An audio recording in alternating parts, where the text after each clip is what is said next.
안녕하세요. 요길입니다. 웬디 미첼 씨의 내가 알던 그 사람을 리뷰하고 있습니다. 오늘은 7번째 시간입니다. 치매 환자끼리 대화를 할 수 있을까? 네, 사실 이런 질문을 하는 것 자체가 치매에 대한, 그리고 치매 환자에 대한 편견일 수 있습니다. 이 책을 보면 치매 환자끼리 대화를 나누게 되면 어떤 변화가 생기는지 그 긍정적인 효과에 대한 내용이 아주 자세하게 나옵니다. 오늘은 그 이야기를 해보도록 하겠습니다.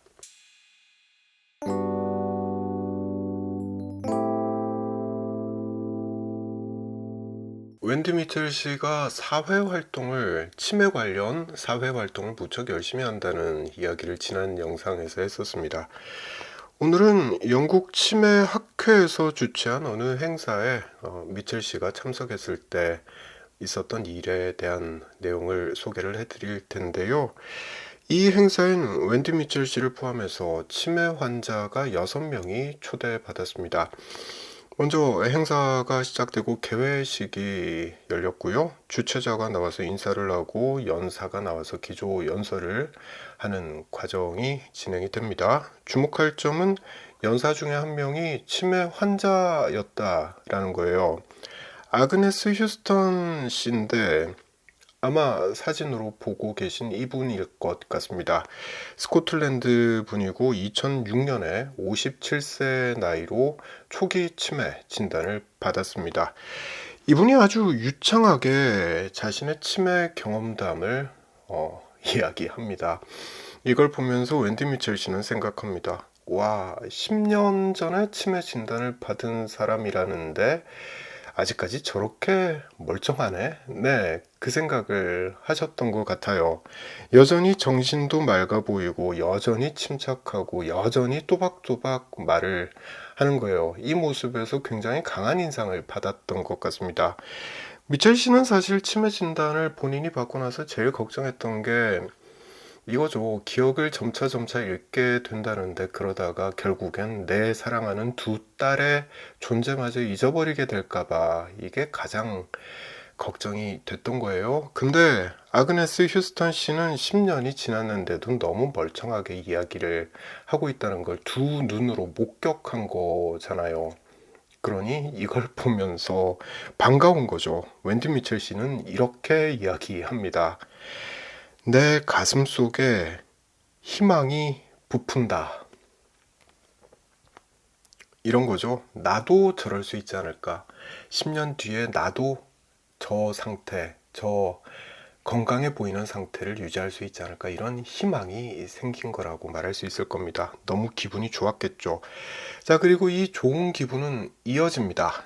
개회식이 끝나고 이제 개별 회의, 세션별 회의가 시작이 됐고요. 앞서 말씀드렸던 치매 환자 6명, 이 행사에는 6명의 치매 환자가 초대받았다고 말씀드렸죠. 이 6명이 한자리에 모였습니다. 일종의 자조 모임을 갖게 된 거죠. 서로 돕는 모임을 자조 모임이라고 하잖아요. 함께하는 모임 또는 환우회 같은 성격이라고 보시면 될 것 같습니다. 같은 병을 앓는 사람들끼리 모여서 난 이게 힘들더라 그러면은 그럴 땐 이렇게 해봐요. 네, 이런 이야기를 주고받는 모임이라고 보시면 되겠죠. 치매 환자 6명 중엔 예전엔 의사였던 사람도 있었고 또 학자였던 사람도 있었다라고 소개하고 있고요. 이 중에서 미첼 씨가 가장 최근에 치매 진단을 받은 인물입니다. 다른 사람들 경우를 보면 몇 명은 10년 전에 진단을 받았다고 하고요. 심지어는 15년 전에 진단을 받은 사람도 6명 중에 끼어 있습니다. 그리고 대화의 분위기를 묘사하는데 무척 밝습니다. 무척 밝습니다. 다들 청산유수로 말한다라고 웬디 미첼 씨는 묘사하고 있습니다. 또 그 이야기를 들으면서 다들 웃음을 터뜨린다라고도 말을 합니다. 왜 그렇죠. 서양 사람들 이런 자리에 모아두면 능청스럽게 위트 있는 농담을 잘 합니다. 이게 이어졌던 거지. 예를 들자면 뭐 이런 말 아닐까 싶습니다. 치매는 장점이 진짜 많더라고요. 이젠 소설책을 살 필요가 없어요. 매번 같은 책인데 새롭거든요. 네, 이런 식의 농담을 했던 것 같습니다. 근데 박장대소를 하는 거죠. 다들 공감하는 문제이기 때문에 그렇습니다. 다들 같이 겪고 있는 문제니까 이런 이야기 툭 던지면 다들 까르르 하면서 웃어버리는 거죠. 또 서로 말을 하려고 한답니다. 왜냐면 머릿속에 떠오르는 생각이 있으면 바로 말을 해야 되기 때문에 그렇습니다. 조금만 지나면 잊어버리니까 그렇다는 거예요. 참고로 책에는 없는 내용인데 누가 말할 때 이 말을 끊어먹지 않으려고 서로 노력한다는 이야기도 어느 책에선가 본 적이 있습니다. 왜냐면 내가 말을 하는데 누가 내 말을 가로막아 버리면 머리가 하얘진다는 거예요. 그 순간 자기가 이야기하려고 했던 내용을 다시 정리를 해야 되는데, 되새기면서 정리를 해야 되는데 이게 무척 힘들다는 거죠. 이걸 서로가 다 알기 때문에 누가 말을 하기 시작하면 그 말을 끝까지 들어주고 공감하려고 노력하고, 이런 일이 이런 유형의 자조 모임에선 이루어진다는 거죠. 아마 이 대목에서 궁금증도 하나 생기실 것 같습니다. 제가 이런 궁금증을 가졌었는데요. 이런 겁니다. 과연 치매 환자들끼리 모여 앉아서 이야기를 하기는 하는데 그 대화의 내용은 어떨까? 네, 이런 궁금증이 생기더라고요. 책에 이런 내용이 나옵니다. 잠깐 소개를 해드릴게요. 대화 주제가 사람들이 이야기를 하다가 이제 대화 주제가 치매 정책, 치매 환자를 돌보는 정책으로 넘어갔습니다. 정부의 지원 문제를 이야기하기 시작한 거예요. 어떤 참석자가 이 문제에 대해서 이야기를 하면서 대처 총리를 자꾸 언급을 했다는 거죠. 대처 총리 정부가 뭘 어떻게 해야 해? 네, 이런 식의 이야기를 어떤 참가자가 계속했다는 겁니다. 대처 총리는 1979년부터 1990년까지 총리로 재임했던 분이죠. 근데 이 회의가 열렸던 당시는, 그러니까 미첼 씨가 참석한 이 회의가 열렸던 당시에는 영국의 총리가 데이비드 캐머런이었습니다. 캐머런 총리는 2010년부터 16년까지 총리로 재임한 분이죠. 그러니까 시차가 많이 나죠. 다른 영상에서 이야기했지만 치매 환자들 사이에선 이런 일은 굉장히 흔하게 발생합니다. 최근에 있었던 일은 까먹어 버리는 거죠. 그리고 옛날 기억만 가지고 있는 경우가 많습니다. 이분도 딱 그 경우가 아닌가 싶어요. 대처 총리 캐머런 총리가 취임했다는 건 잊어버리고 여전히 대처 총리가 재임하고 있는 걸로 생각을 하는 거죠. 치매 환자끼리 대화를 하면 이런 일이 잦다고 합니다. 사실관계가 어긋나 버리는 대화가 이루어지는 경우가 많다는 거죠. 그래도 대화는 이어진다고 합니다. 다들 이해하기 때문에 그런 거죠. 또 이게 크게 중요하지 않다고 생각하기 때문에 그런 것 같기도 합니다. 그럼 뭐가 중요하냐? 대화를 했다는 사실 그 자체를 중요하게 받아들이는 것 같습니다. 이게 무슨 말이냐면 저자는 이렇게 이야기합니다. 잠시 읽어볼게요. 대화할수록 희망이 커지고 10년이나 15년 후에도 이들과 비슷할 수 있다는 생각이 든다.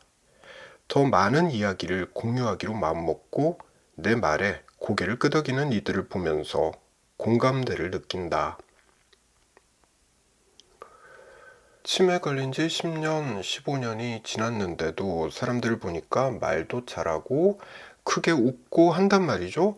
그러니 사실관계는 좀 어긋날지라도 대화의 주제를 크게 벗어나지 않는 선에서 이야기를 이렇게 이어갈 수 있구나.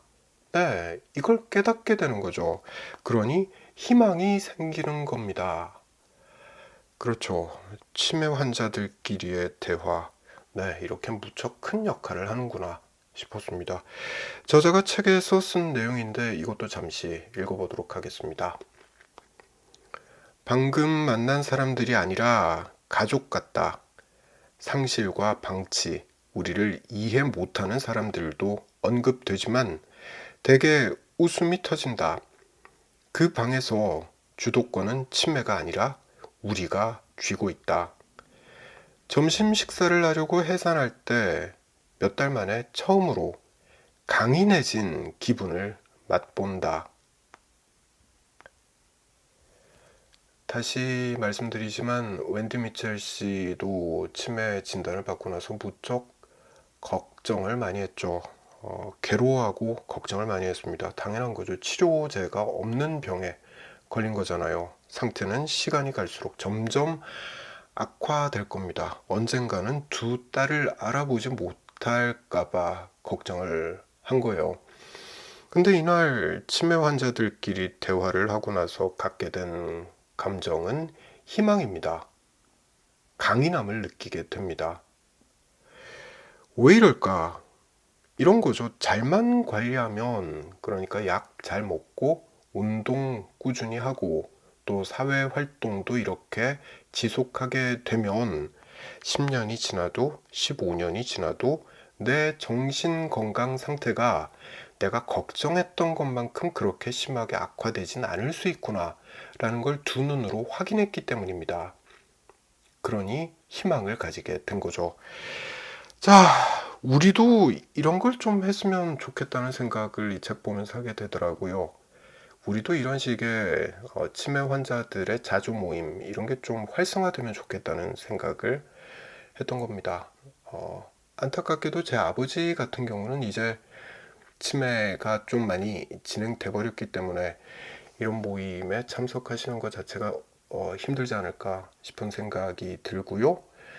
운이 좋아서 일찍 초기 상태에서 발견했다고 치더라도 제 아버지 성격상 이런 모임에 참석하려 하지 않으셨을 수 있겠다는 생각도 하게 되더라고요. 그래서 좀 많이 아쉬운데, 근데 제 아버지의 경우가 특별한 게 아니구나라는 생각도 동시에 하게 됐습니다. 왜냐면 한국에서 이런 자조 모임 진짜 잘 안 열린다고 하더라고요.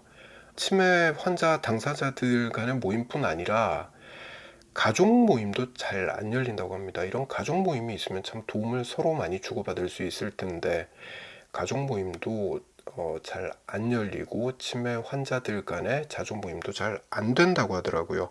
치매 안심센터 같은 곳에서 이런 유형의 모임을 가지려고 해도 당사자들이 거부한다. 참석자가 없다. 이런 말을 들었습니다. 왜 그럴까? 네, 이것도 생각해 보면 답은 나오는 것 같습니다. 당사자들이 꺼리기 때문에 그렇다고 말할 수 있는 거죠.